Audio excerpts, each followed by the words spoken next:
Are you trying to find unrestricted land for sale? Hey there, I'm Felicia, co-founder and co-owner at Compass Land USA, and sold hundreds of properties across the US. Today I'm going to talk about how to find unrestricted land for sale and unrestricted land for sale owner financing. So we do have a video on what unrestricted land is and the most common types of restrictions. I'm not really going to go into the details of that here, but I'll put the link for that video in this description for you so you have easy access to it. Okay, so we do get a lot of questions from people searching for unrestricted land for sale. This is land that has like zero impositions or restrictions on it against any and all types of property uses. Literally do anything with it, like junkyard, homestead, livestock, camp, RV, house, tiny house, mobile home, whatever the heck you want. So that is totally unrestricted, and honestly, land like that is pretty rare. There are almost always some types of restrictions, either from the zoning classification or the deed and easement restrictions. Maybe there's an HOA. There's normally something, right? There's always normally a little something. So when land is truly 100% unrestricted, it sells very fast. Like it's just going to fly off the market. So how do you find unrestricted land for sale? It's similar method for finding land for sale online. You're going to, or finding cheap land for sale online rather, you're going to want to really focus on details. You're going to have to pay attention to the details, and you do have some responsibility here as the buyer to double check that the land is actually unrestricted. So you want to start with some land specific sites and search areas. One great starting point is LandWatch.com. Let's hop over to LandWatch, and I'll use a county, let's just say Arizona, a county in Arizona as an example, because I know a lot of areas in Arizona have unrestricted or very loosely restricted land. So let's search, let's say Mojave County, Arizona, because I know a lot of people search for land there.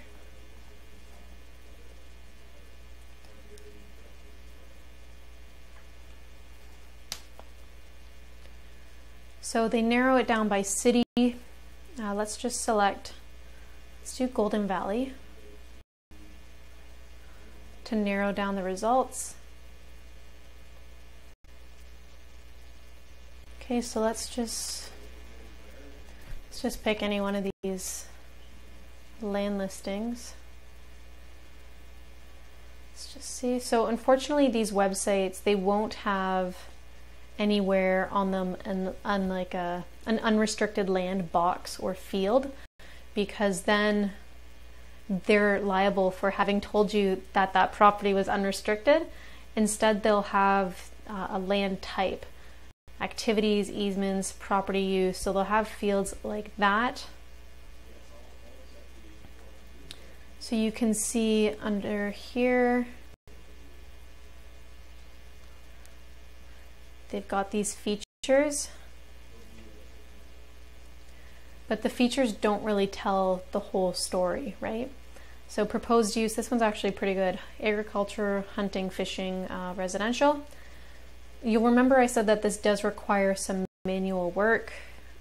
You'll have to go through all these categories and understand if you can use the property for what you're hoping for, or you could just reach out directly to the seller on the right hand side of the website there and ask them straight up, is this property unrestricted?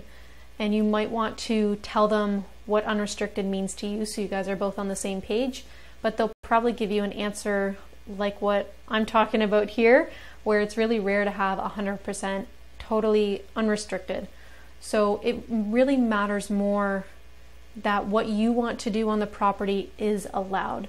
So if you want to camp on the property, for example, you don't need 100% unrestricted land to camp on it, you just need to make sure camping is allowed. Or if you wanted to, let's say, have livestock, this listing looks pretty good. It looks like there's a couple different uses, dirt road access, great, amenities, easement access, or dirt road. Okay, so I would ask them that as well. Doesn't say anything about crops, but you can do livestock, different property types. So this one doesn't look like it's very tightly restricted in any case. It's decent to have some options here. And it's the same process, by the way, for unrestricted land for sale owner financing. A lot of investors like myself and our company, Compass Land USA, will offer owner finance land on properties that we sell. So we do offer owner financing on every property, almost every property, like 99% of the properties that we sell. We do not owner finance other purchases. Don't really think a lot of people do that. You'd probably have to go to a bank or more traditional loan for that. But you will detail it, they will detail it out in the listing, so you can see the option to owner finance. You see it right there, yeah. Okay, so let's try another site, Zillow. Zillow's really popular as well. We had Golden Valley as our example, so let's just keep going with it. Okay, so let's just pick any land listing here.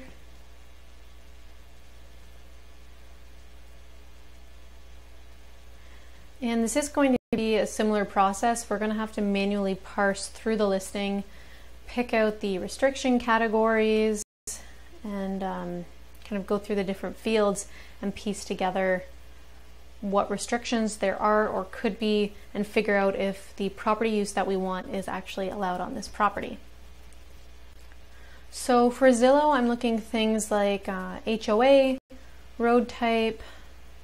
Let's see what they've got down here. Not too much, eh? Okay. I would hope that the description at least talks about the different uses or zoning. Doesn't really, this one just says not in a flood zone. Right, it's not the most helpful information. Unfortunately, oftentimes people don't really put that much effort into their Zillow listing, so you might end up having to just call them directly. It looks like you can contact the agent for this one. It's not as clean as the land listing sites, because I think they do primarily focus on houses. Yeah, that's really not great. So I would just give them a call directly. Another word of caution with totally unrestricted land: if a property is being marketed as unrestricted, your red flag detector should probably go up. Just because they're saying it's unrestricted doesn't make it true.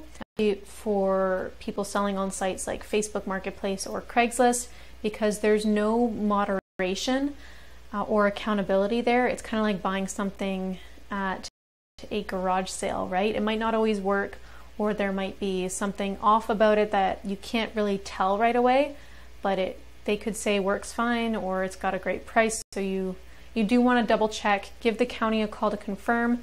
It will be worth your time, trust me. Much worse to get stuck with a property that doesn't allow you to do the things that you want on it. One more word of caution: if your property is unrestricted, then your neighbor's probably is too, right, on both sides. And this means that there are no rules against them turning their property into a junkyard, or having a bunch of livestock, or having really like any degree of pride or care about it at all. So that could affect your property value as well, especially in the long term. And it would be totally out of your control, unfortunately. Like, you can't control what your neighbor is doing on their own property, especially if it's unrestricted. So I hope you found this video helpful. If you made it this far, thank you so much for watching. If you enjoyed it, please give it a thumbs up, leave a comment, say hello, and don't forget to subscribe to our channel. That way you're the very first to know when a property tour or land blog video is published. Thank you so much for watching, and I'll talk to you soon.